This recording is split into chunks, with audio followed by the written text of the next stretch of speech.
నమస్తే, welcome to our channel. నేను సౌజన్య. త్వరలోనే ఆంధ్రప్రదేశ్లో ఎన్నికలు రాబోతున్నాయి. ఇంకా సర్వేల పర్వం కొనసాగుతూనే ఉంటుంది. సో టైమ్స్ నౌ కూడా ఒక సర్వేని విడుదల చేసింది. అందులో వైసీపీకే 0 నుంచి 25 స్థానాలు వచ్చేటువంటిగా రిజల్ట్ చెప్తుంది. సో మరి ఇది ఎంతవరకు నిజం? ఇది ఏమన్నా సర్వే తాడేపల్లి నుంచి వచ్చేటువంటి అవకాశాలు ఉన్నాయా అంటే అవుననేటువంటి సమాధానం వినిపిస్తుంది. మరి ఈ అంశానికి సంబంధించి మనతో మాట్లాడడానికి ఈరోజు మనతో పాటు ఉన్నారు సీనియర్ జర్నలిస్ట్ దుర్గా కుమార్ గారు ఉన్నారు. వారితో మాట్లాడదాం. నమస్తే అండి. నమస్కారం మా సౌజన్య, మన వీక్షకులు కూడా నమస్కారం. సో ఇప్పుడు వరకు కూడా తెలంగాణలో మాత్రమే సర్వేలు చూడడం జరిగింది. సో ఇప్పుడు అది అలా ఆంధ్రప్రదేశ్కి పాకిందనమాట. సో మొదటిసారిగా ఒక సర్వే, ఇందుకు ముందుకు ఒక సర్వే చూసాము. అందులో ఆల్మోస్ట్ టీడీపీకి అనుకూలంగా ఉన్నట్టుగా వచ్చింది. సో బట్ ఇప్పుడు టైమ్స్లో ఇచ్చినటువంటి సర్వే ఎలా ఉంది అంటే వైసీపీకి 0 నుంచి 25 స్థానాలు వచ్చేటువంటి అవకాశాలు ఉన్నాయి. టీడీపీకి 0 నుంచి 1 మాత్రమే, అసలు జనసేనకి అసలు లేనే లేదు అన్నట్టుగా సర్వేలు వెల్లడించడం జరిగింది. ఈ సర్వే వాళ్ళు ఇచ్చింది కాదు, తాడేపల్లి నుంచి వచ్చింది అనేటువంటి కామెంట్స్ కూడా ఉన్నాయి.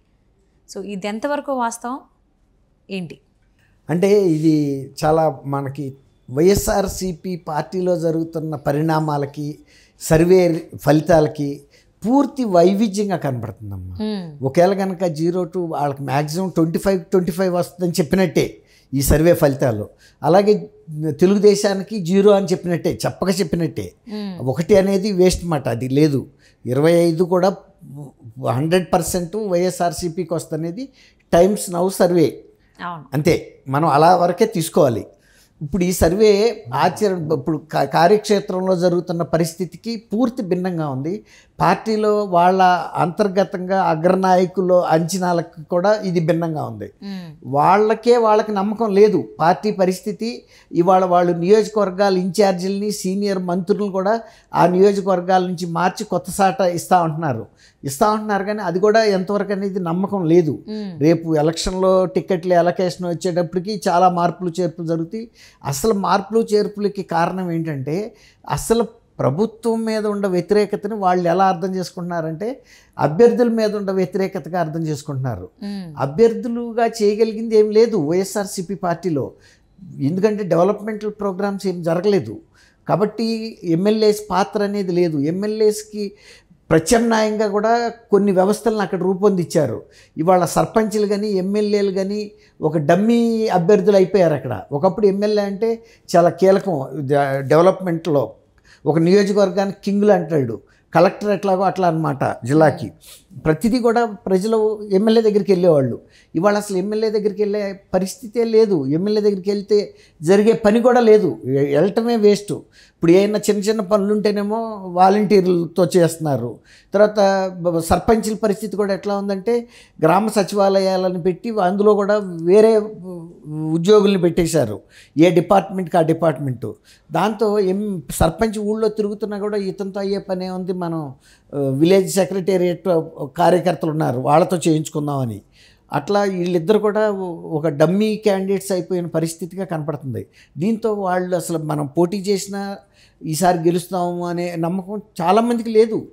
ఎందుకంటే ప్రజలు కూడా అసంతృప్తితో ఉన్నారు. ఏం డెవలప్మెంట్ చేశాడు, మొన్న గడపకి వెళ్ళేటప్పటికి తిప్పికొట్టారు. మొన్న సాధికారత యాత్ర అని బస్సు యాత్ర చేస్తే బస్సు యాత్ర తుస్సుమంది, ఎవడు కూడా ఆదరించలేదు, రాలేదు. ఎందుకంటే అసలు గడపకి వెళ్ళినప్పుడు ఎమ్మెల్యేస్ని మినిస్టర్స్ని నిలదీసి అడిగారు. అసలు ఇప్పుడు ప్రజాప్రతినిధులు గ్రామాల్లో పర్యటించేటప్పుడు పోలీసు బందోబస్తులు పెట్టుకుని వెళ్ళాల్సిన అవసరం ఏంటి అసలు? ఇప్పుడు వాళ్ళు ప్రజల చేత ఎన్నిక కాబడ్డారు, ప్రజలకు ఏమైనా వాళ్ళ సమస్యలు ఉంటే అడిగే హక్కు ప్రజలకు ఉంది. వాళ్ళిద్దరూ ఒక స్నేహభావంగా మాట్లాడుకుంటారు, లేదు కొంచెం హార్ష్గా మాట్లాడుకున్నా, కొంచెం కఠినంగా మాట్లాడుకున్నా తిప్పి చెప్పుకుంటారు ఒకళ్ళనొకళ్ళు. మళ్ళీ రేపు వాళ్ళు ఓట్లు వేయాలి, వీళ్ళు గెలవాలి కదా. పోలీస్ బందోబస్తుతో వెళ్ళారు. అసలు కొంతమంది ఎమ్మెల్యేలను అయితే అసలు ఓటర్లు అసలు నువ్వు మా ఇంటికి ఎందుకు వచ్చావని అడిగారు. ఎందుకంటే నువ్వు అసలు రాజధాని ఏదనేది చెప్పు నువ్వు ఫస్ట్ అని అడిగితే నీళ్ళు నమ్మలేరు సీనియర్ ఎమ్మెల్యేస్ కూడా. ఏం చెబుతారు రాజధాని ఏది అంటే? ఆంధ్రప్రదేశ్ ప్రజల దగ్గర నుంచి ఇప్పుడున్నటువంటి ప్రభుత్వం మీద ప్రతి చోట కూడా వ్యతిరేకతే కనిపిస్తూ ఉంది కదా. కానీ టైమ్స్ నౌ సర్వే ఎందుకు ఆల్మోస్ట్ 25 సీట్స్ వైసీపీకి వస్తాయని చెప్తోంది? అంటే ఇది కేవలం తాడేపల్లి ప్యాలెస్ నుంచి వారికి అనుసరణలోనే జరిగినటువంటి సర్వే, వాళ్ళు ఎలా చెప్తే అలా ఇచ్చినటువంటి సర్వే వల్ల ఇలా వచ్చింది అనుకోవచ్చా? ఇది నిజంగా వాస్తవమా లేకపోతే? వాస్తవం కాదమ్మా, పూర్తి నేను ఫస్ట్లోనే చెప్పా కదా, పూర్తి భిన్నంగా ఉంది. వాళ్ళ పార్టీ నాయకుల అంచనాలకి, పార్టీకి ప్రజల నుంచి వస్తున్న స్పందనకి, కార్యక్షేత్రంలో ఉన్న ప్రజల వాతావరణానికి, ప్రభుత్వ వ్యతిరేకతకి భిన్నంగా 25కి 25 వస్తాయంటే నా పేపర్ నేను దిద్దుకుని నే మార్కులు వేసుకున్నట్టుంది ఇది. ఇప్పుడు నేను వేసుకున్నప్పుడు తక్కువ ఎందుకు వేసుకుంటాను? 100కి 100 వేసుకుంటా, ఎక్కువ కూడా వేసుకుంటా, 100కి 150 వేసుకుంటా. నన్ను ప్రశ్నించేది ఎవరు? ఇప్పుడు ఇది వాళ్ళు స్పాన్సర్ చేసి వాళ్ళు ఇచ్చిన రిపోర్ట్ అనేది చెప్పకనే చెబుతుంది. ఇప్పుడు రేపు టైమ్స్ నవ్వు ఇంకో 3 నెలల తర్వాత అయినా అక్కడ ఎన్నికలు అవుతాయి, ఇది మనం రికార్డ్ చేసి ఉంచుకుందాం. ఆ టైమ్స్ నవ్వు పరిస్థితి ఏముంటుంది?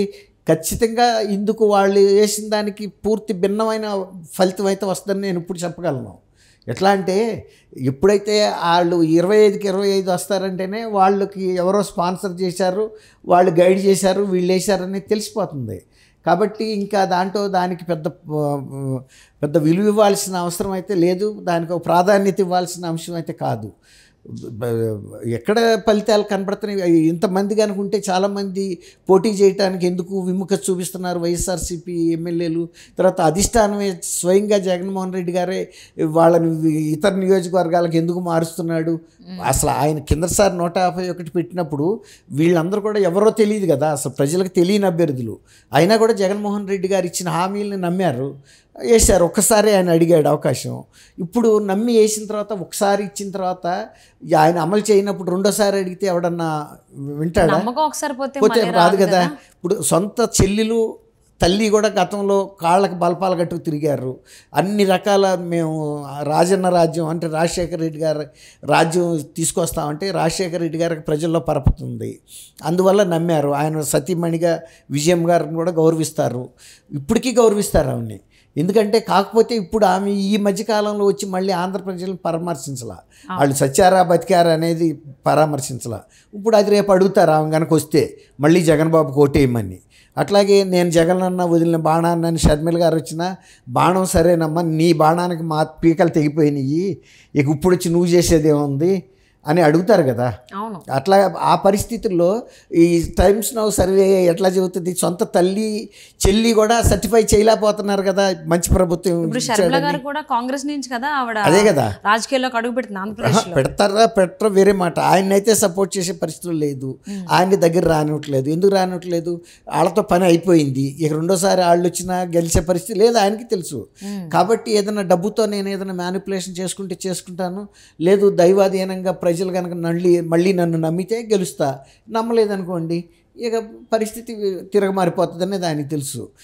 ఇప్పుడు ఇవి మ్యానిపులేషన్లో భాగంగా అంటే ప్రజల్ని ఏదో రకంగా మభ్యపెట్టడానికి సర్వే రూపంలో ఇలాంటి కొన్ని సంస్థలు కొన్ని డబ్బులు ఇస్తే రిపోర్ట్స్ ఇచ్చే సంస్థలు మొన్న కూడా చూసాం. తెలంగాణలో కూడా 12 సర్వే సంస్థలు చేస్తే 2 సంస్థలు టీఆర్ఎస్ గెలుస్తుందని ఇచ్చింది, 10 మాత్రం కరెక్ట్గా ఇచ్చినాయి. ఇప్పుడు వాటి ఉనికిని కాపాడుకోవాలి, భవిష్యత్తు మనం మార్కెట్లో ఉండాలనుకునే సంస్థలు యథార్థమైన ఫలితాలు ఇస్తాయి. ఏదో ఒకటిలే మనం డబ్బులు తీసేసుకుని ఒక సర్వే రిపోర్ట్ ఇచ్చేస్తే ఒక లెటర్ ప్యాడ్ మీద టైప్ కొట్టి ఇచ్చేదే కదా, వాళ్ళే కొట్టి తెస్తారు. ఆ తెచ్చింది ఏళ్ళ లెటర్ ప్యాడ్ మీద ఇచ్చి సంతకం పెట్టు ప్రెస్కి ఇవ్వాలంతే. అట్లాంటి సంస్థలు కూడా కొన్ని ఉన్నాయి.